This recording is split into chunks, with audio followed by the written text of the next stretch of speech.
Hey guys, so you ready for it? I am just way too busy right now to be making a video, and I said I was going to do an Iran video, so this is it. This is my little Funko. I love Funkos. Oh my god. I have fallen in love with Funkos. Anyway, here's the deal. So today, and I knew this was going to happen, I actually spoke to a subscriber like a week or so ago. On X, we go back and forth with political shit, and I told him this was gonna happen, and it totally did. Fucking Biden administration condemned Israel for gross human violations, as if we're not, like, totally in, you know, part of that in certain situations anyway. But anyway, the reason they're doing that, and this is what I told him, if they did that, and they are, and they did, is that that would be a way for the Biden administration to prevent any type of military aid, regardless of what it is, whether it's financial or physical, like weaponry of any kind, assets of any kind, anything, from going to Israel without having to deal with the backlash, because there's such a thing as called the Leahy Law, and that was actually what I quoted to him, and I said that's how the Biden administration is going to stop aid to Israel. They're not going to do it any other way. They're going to say they did something awful, and the Leahy Law basically states, in short term, anyone who is basically violating something in some way, whether going after a ally, anything to do with human rights violations, anything to do with basically anything we don't agree with on a legal level, we can stop aid, funding and otherwise. That's the Leahy Law, and it's been in law for a long time. And we've used it before. In fact, the Obama administration used it against Saudi Arabia. That's a long other story. But anyway, so that's what's gonna happen. That's how Biden's gonna stop fucking aid to Israel. It's not gonna be political. It's gonna be a legal issue. So get ready for that, even though Congress just passed shit. All these protests that are popping up at these fucking campuses, what a bunch of dumbasses. Obviously, they're funded and they're coordinated and all that other bullshit. And it's like, follow the money, right? I mean, the FBI should be doing that. Who knows if they are. But in my opinion, and I put this on X, I just listed the countries, I did not explain why. Our three main sources, and one source is Iran, for obvious reasons. I'll go into it. One source is Qatar, or Qatar, depending on who you talk to, how you say it, pronounce it. And the other is Hezbollah, but not Hezbollah's fraction that's in the Middle East. It's in Venezuela. And they've been in Venezuela for a long time, and they actually run the government down there. And one of the reasons they would want to get involved in this shit is, well, they're partially funded by Iran. I don't know how much these days, because they don't necessarily need the funding from Iran, because they run the Maduro, quote, administration, government, whatever you want to call it. But Biden just, again, which is ironic, because aren't we getting our oil from Venezuela? Put sanctions and shit back on Venezuelan oil and shit, which hinders their finances. So they would absolutely have a reason to disrupt shit in the United States however they can, which obviously this stuff's gonna affect Biden politically, as it already kind of is. Who knows if it'll affect him much, but anyway. So they would absolutely have a reason to be involved, and have the funding to do so as well. Not to mention they're very close by us compared to the Middle East.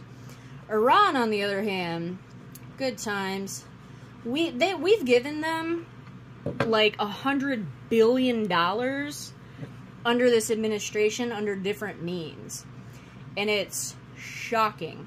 I still don't know, and I've said for years, even under the Obama administration, what Iran has on the Democrats. I have no idea. But my focus, as all of you know, was Iran when I served. And a lot of weird shit happened during the Obama administration. Sorry if you hear background noise. That was very strange regarding Iran and my position and everything else.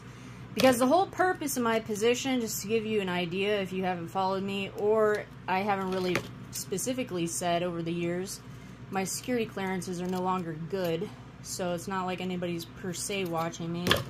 Not going to say anything goofy, but anyway, was to, even though it was during the Iraq-Afghanistan war, I was interrogating people in Bagram that were targets that people would, you know, spill their guts on. And people would go, you know, we'd go out and take them out or come take them in, and I could interrogate them.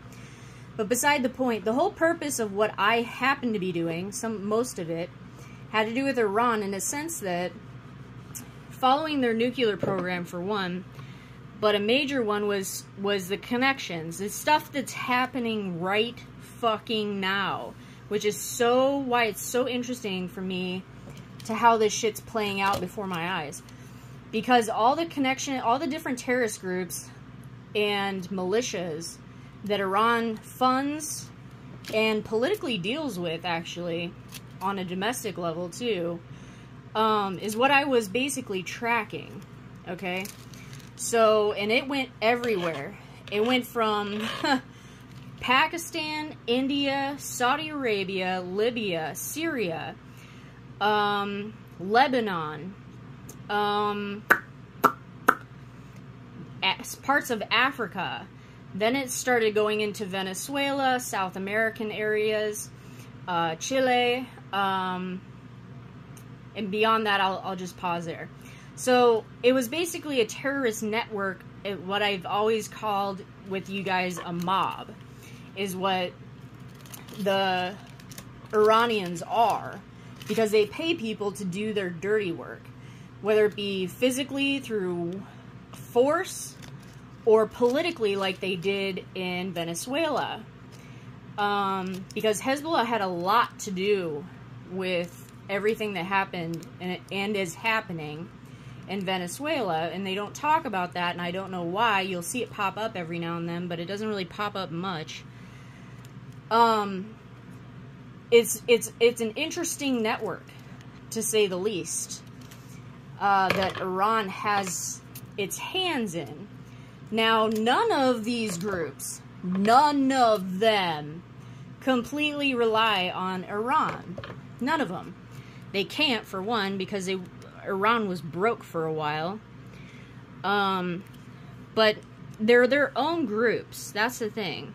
Like Hamas, Hezbollah, there's a lot of fractions of, I won't go into that. Anyway,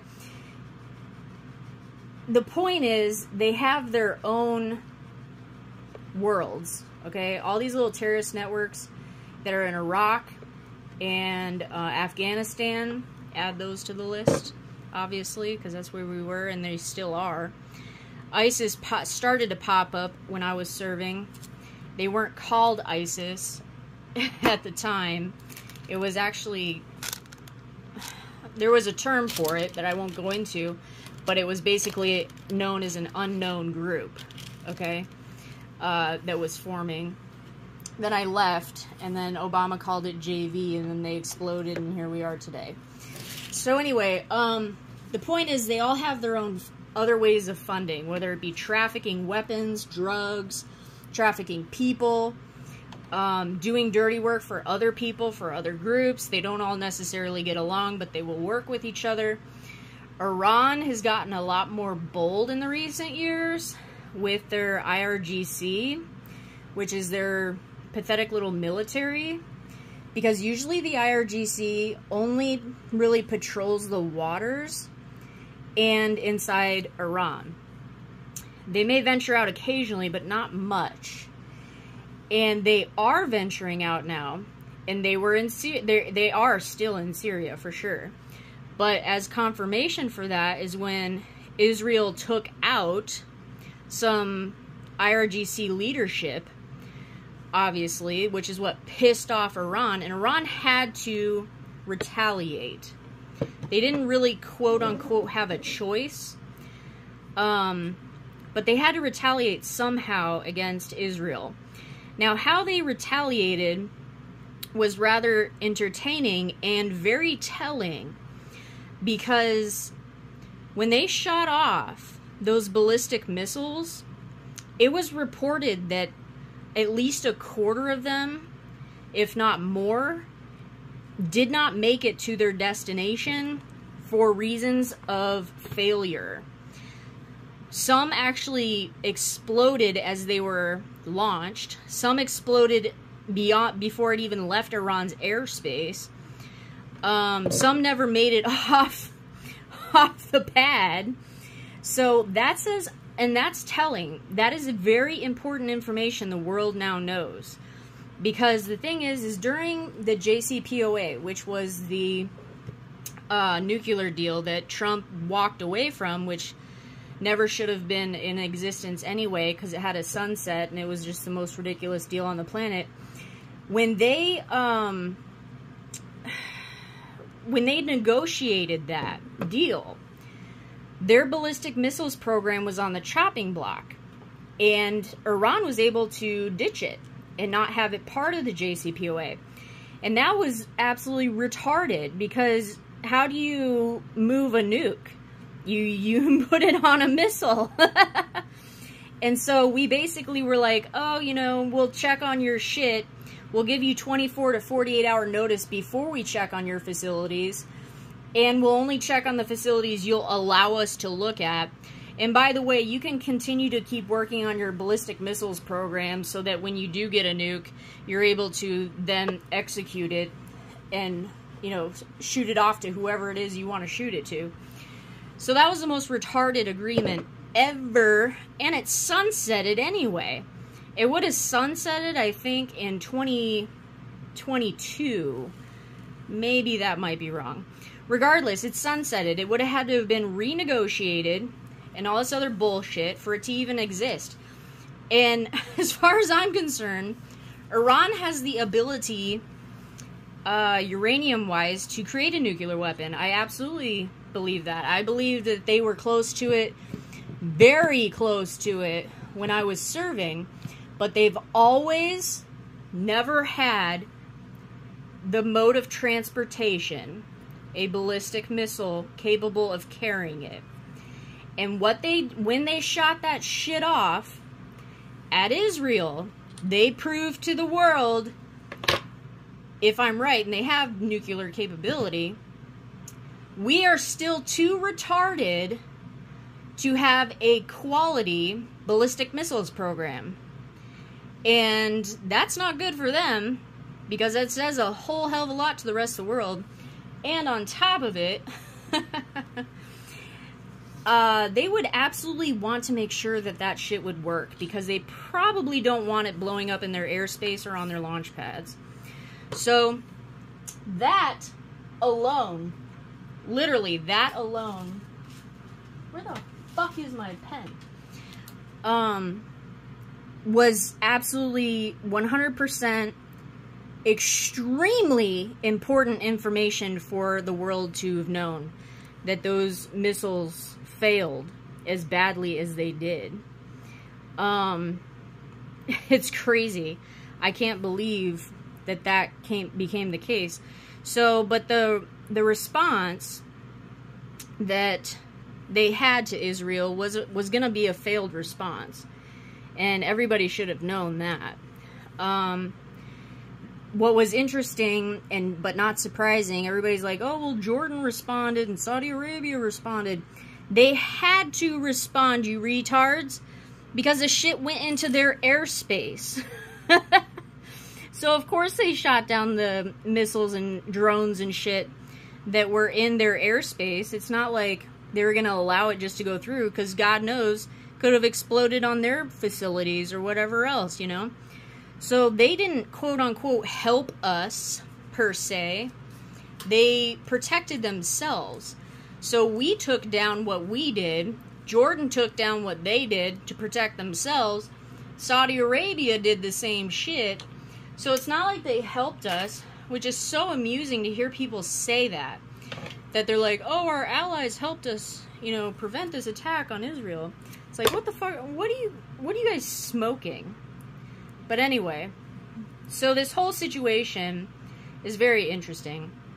And Qatar, or Qatar, however you want to say it, is involved in these protests. The reason I say that is not only are they housing Hamas, okay, which would not have the funds to do this, but Qatar, on the other hand, or Qatar, whichever, has the $6 billion frozen cash asset that Biden released to Qatar to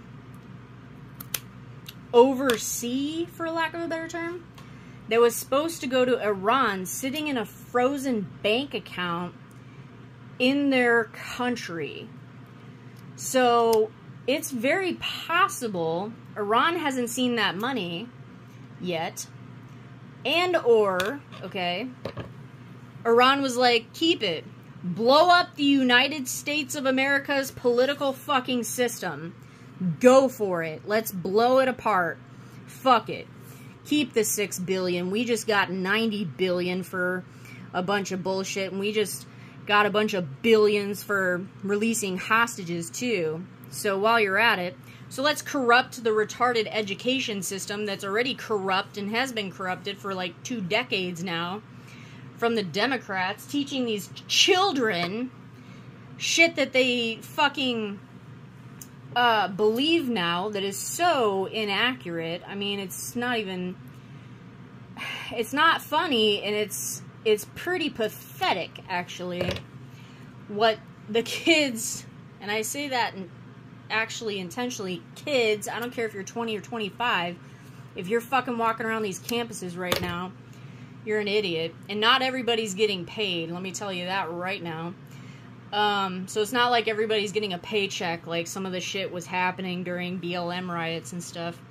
So a lot of this shit's being organized, and then they have these little minions that believe a certain thing because their professor said some bullshit, and they're seeing some stupid shit, and why the hell anybody's believing the numbers that are coming out of Hamas in Gaza is beyond me.